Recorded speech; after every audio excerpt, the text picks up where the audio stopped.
Hello, and welcome to Artificially Inspired, Unleashing Your Inner AI Artist. I always like to have the required slide and then a slide that speaks to me. This is what I thought of when I thought about using AI to create some art. I created this image using ideogram. A little bit about me. My name is Ashley Haynes. You can find me on all social media as Tall Techie. I got my master's in learning design technology, my bachelor's in elementary education with a concentration in visual and performing arts. I'm also a mama to an 8-year-old and a 1-year-old and married to my college sweetheart. They are the reason for everything that I do. I'm a collector of all the ed tech badges. I always say if it's a little less than a safe schools, I will attempt it. And then I'm currently the ITF at Weddington Hills Elementary in Cabarrus County. I serve one school of 1,100 kids, K-5, and about 100 staff members. I want to start off this training by saying that I am here to give you a safe space to explore big ideas, take risks, and develop the talents that make you uniquely awesome. This is all credited to the great art teacher, Cassie Stevens, who I follow on social media. She's amazing, and I definitely highly recommend you go check her out if you are trying to teach elementary students art. To start off this presentation, I have a little bit of a design challenge for you. You'll just need a scrap piece of paper and a pencil. But you have just arrived at Tony's Tattoo Parlor for a tattoo. Tony is competing for a Tattoo King of the Year, a contest sponsored by Needle Nose Magazine. Every design is a potential entry, and Tony wants each of his tattoos to say something about the person wearing them. From you, he needs a little inspiration and a design before he can start his work. Tony is excellent at lettering animals, characters, band logos, maps, etc. On your piece of paper, you will have a minute to rough design a tattoo that reveals something about you, yourself, your work, your hobbies, or your family in order to help get Tony's creative juices flowing. So again, just take the time to sketch something that means a lot to you, and I would love to see your sketches. At the end of my presentation, there will be a Padlet to share your work, and you are more than welcome to share it on socials with me at Tall Techie.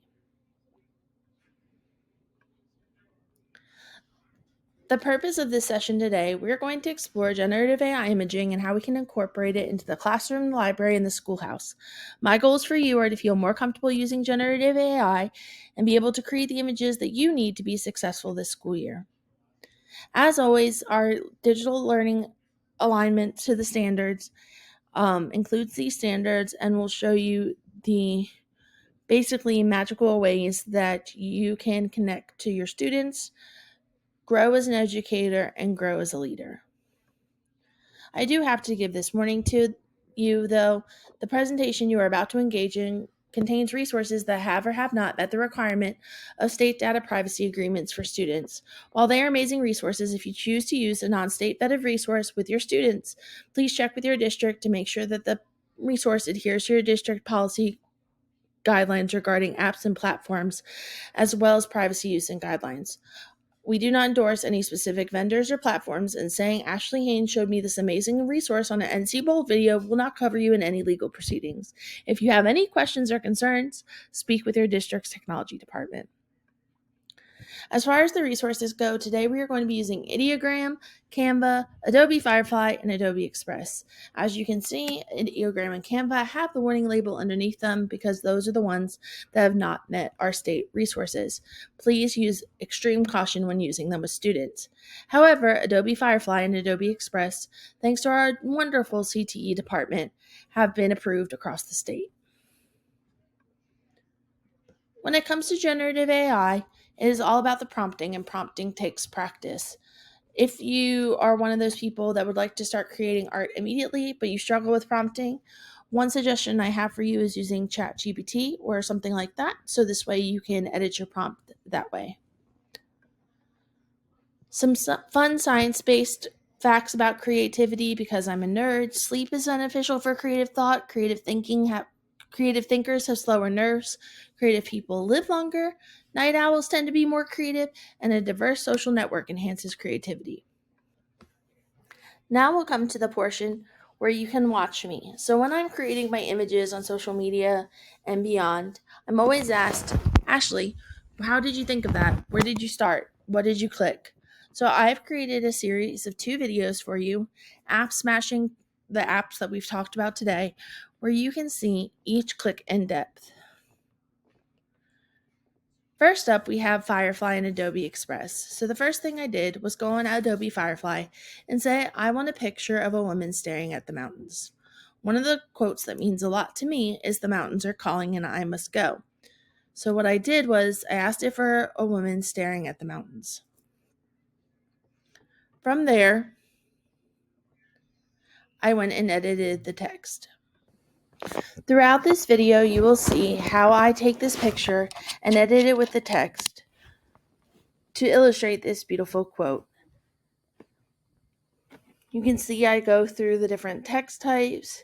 I mess with the text effects to make the words bigger and smaller. And then I also mess with the opacity to see if I want the text more opaque or the picture. It takes a lot of editing and just playing around with it, but in the end, I get a product that I am happy with. This is a great idea if you are an ELA or a teacher who teaches a subject in which quotes are important. Again, this would be a great senior project. You could take their picture and their face and have them come up with a quote for the school year. There's a million different ways you could do this, but it's impactful all the same.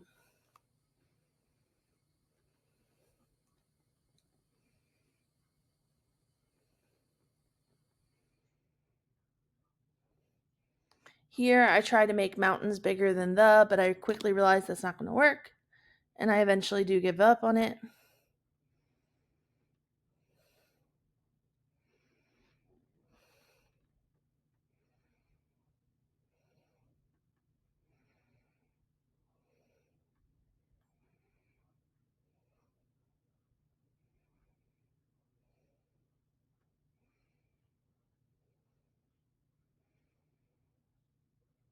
And again, I mess with the opacity of the words and the picture behind it.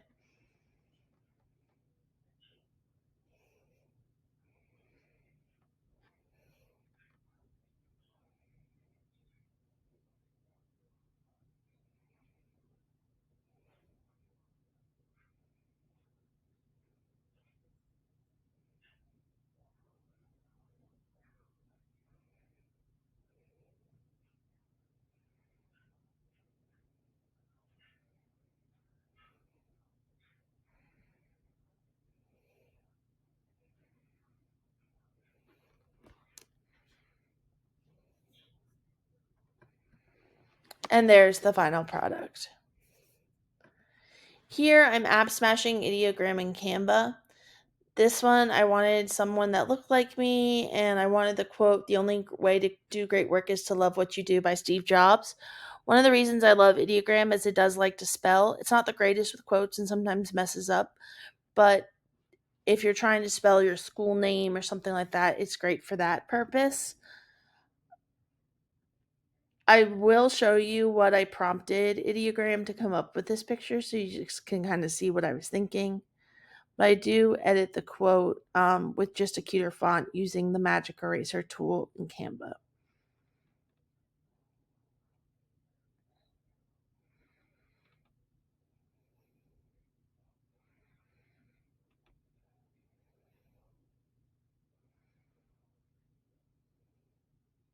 Here I'm just choosing my font and what color I want it to be.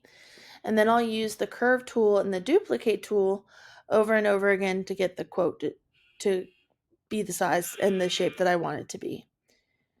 As far as my left hand, as you can see, there's only 4 fingers, which is very common with AI. It often messes up on the appendages, whether it includes way too many fingers, not enough.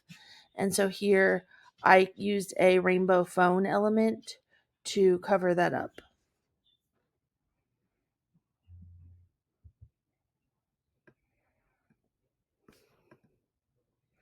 So this is what it looks like at the end. And again, now we will get into some of the example prompting for ideogram or Adobe Firefly. The prompts work the same way. It just kind of depends on what art you're going to get. So here I said I wanted someone that looked like me. Again, this is great for announcements and just classroom decorations. The second one was the word librarian made out of books on a shelf with plants and Harry Potter references. I used this one for my middle school librarian for National Librarians Week. It's just like a cute thing we could print out and frame for her as a little gift. I also did people digging through data with shovels. I made this during a district data dig when we were done digging through the data and we were waiting for other people to finish up. There's the prompt that I put in for um, the girl at the computer that you saw that I edited here. And then the other thing is when you're doing a quote, make sure you put it in quotations so this way it knows to spell those words correctly. And then for the bottom one, I figured out if you put the word chibi, it kind of makes a short little cute anime person. So there's that. In the classroom, some ideas are classroom decorations, diversity and inclusion, assignments, visual aids, story starters, writing prompts, math concept visualization, cultural studies, math and science exploration. One of my seventh grade students that wears the hijab said that her childhood would have been very different if she had seen people wearing hijabs as characters in books. So she actually took a lot of time to create fairies in hijabs and pirates in hijabs, and it was really cool. In the library, these are great for book displays, genreified shelving, copyright compliance, making sure we're not using the like popular characters. In the schoolhouse, school decoration, marketing, and promotion, somebody had mentioned that they were going to use this to start selling PTO spirit wear because it wasn't a real person. So they could just use the person that AI came up with and then put their school name on it. Newsletters, school branding, awards, and celebrations. And now is your time to create. I can't wait to see what you come up with.